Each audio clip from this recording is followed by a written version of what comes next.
Yep, that right there is me. Oh yeah. Now, you might be wondering why you're watching a tin of tomatoes being poured into a pan. To answer that question, we need to go back a bit.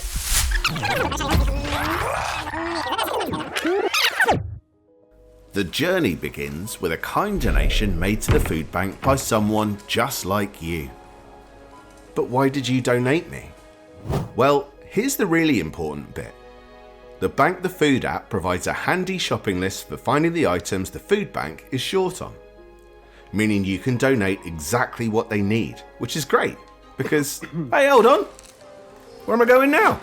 The next bit all happens in a blur, from car to trolley to warehouse. My packaging and dates are checked, but whose delicious chili I end up in depends on a referral document. They're important, so here's someone who understands it much better than me.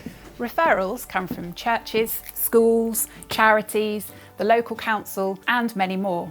We currently work with over 100 organisations who can make referrals to us. And there are many reasons that people would need to come to us for support. The reality is some people are only a few bad days or weeks away from needing to come to a food bank for help. Each referral takes into account what a household might actually need.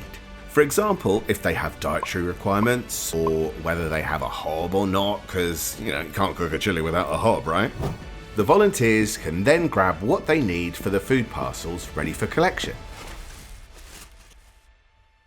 I'm then picked up from the collection centre, where the volunteers are on hand to have a chat and point in the right direction for any additional support.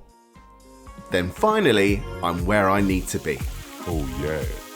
But it wouldn't have been possible without your donation. So thank you.